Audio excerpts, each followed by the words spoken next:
Next on Newsbeat, horror in Afghanistan after a U.S. soldier goes on a killing rampage. Plus, local taxi drivers join the Occupy Chicago movement. We'll tell you why they're angry. But first, students protesting being put in juvenile detention for minor offenses.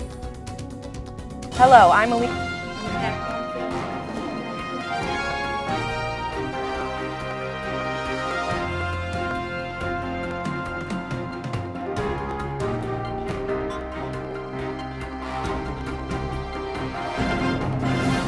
Hello, I'm Elisa Perosovic. And I'm Melissa Hackney. Students are outraged over harsh punishments for minor infractions. Newsbeat's Carla Pisono is live outside with the story.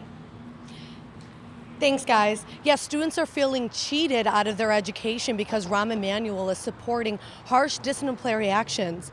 The students actually had a rally last week at Cook County Juvenile Center trying to protest this. I talked to some of the students, and they said that they got suspended up to 10 days for not wearing their name tag at school. I believe that we will win. I believe that we will win. Black and Latino students pleaded at Cook County Juvenile Center to ease disciplinary policies that puts them on the path to jail, not college. The rally was organized by a group called Voices of Youth in Chicago Education, where they listed statistics and spoke of their experiences with harsh disciplinary actions. Limiting our education because it's really unnecessary for these minor offenses that it's not really necessary to throw them in prison for it, to keep them out of school. So when they come out, they'll be like not towards education anymore. They won't be on the right track. I don't want to end up here. Do any of you? No! Is this our future? No! Is this what you put towards your life, is to come to jail? No! Cook County Commissioner Jesus Chuy Garcia signed their petition in support of them.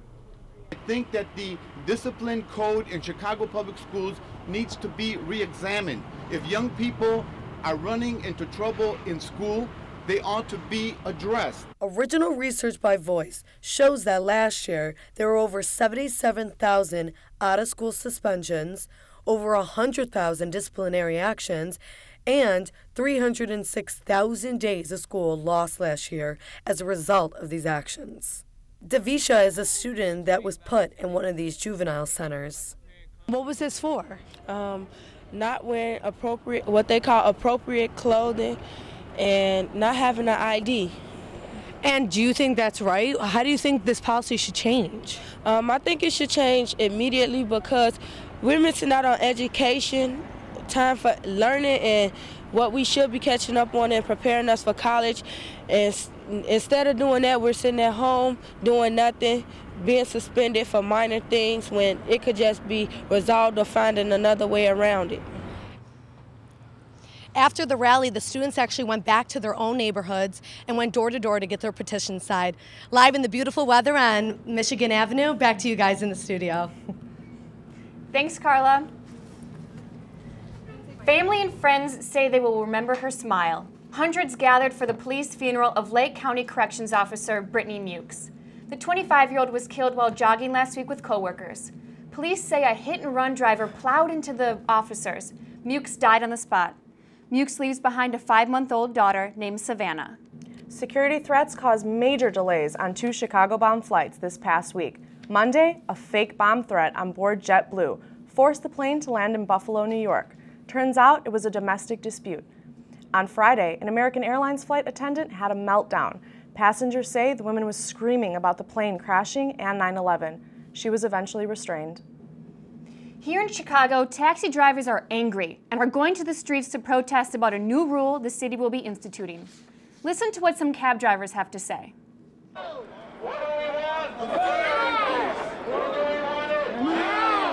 Cab drivers want change, and they want it now. With increasing gas prices and a soon-to-be lease increase, cab drivers are concerned about their future. And it looks like gas fare is not going to go down anytime soon. So I pay for the shift $50 a day at gas.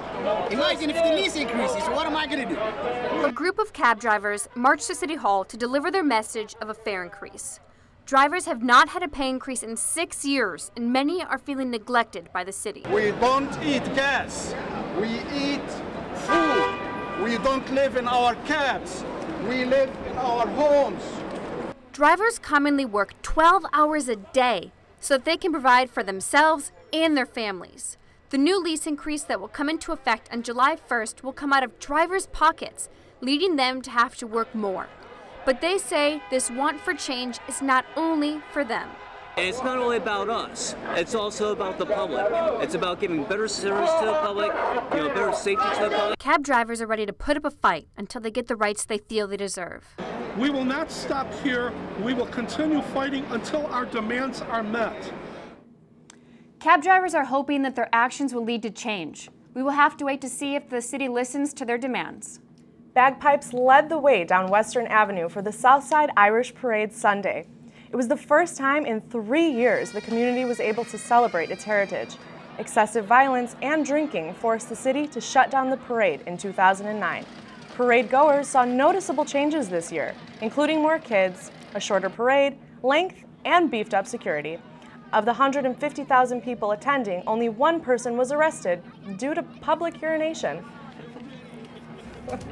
Next on Newsbeat, shock and outrage in Afghanistan after a bloody rampage by a U.S. soldier. Plus, President Barack Obama pulled the plug on the G8 summit in Chicago. But why? Newsbeat's Roy Martinez gets the inside story. And Whitney Houston's daughter finally speaks out since her mother's death. What did she have to say?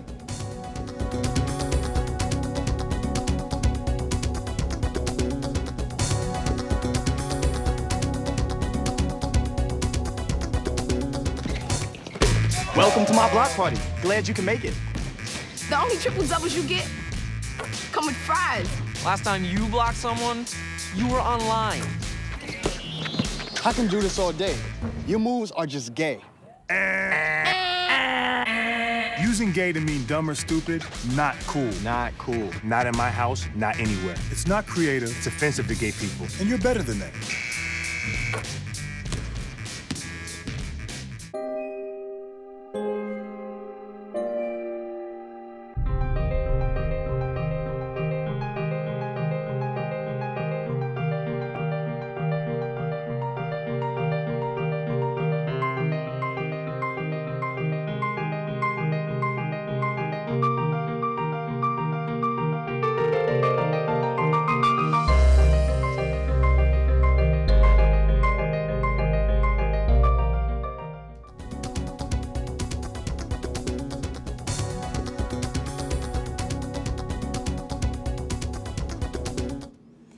A mental exam has been ordered for a U.S. soldier who went on a shooting rampage Sunday in Afghanistan.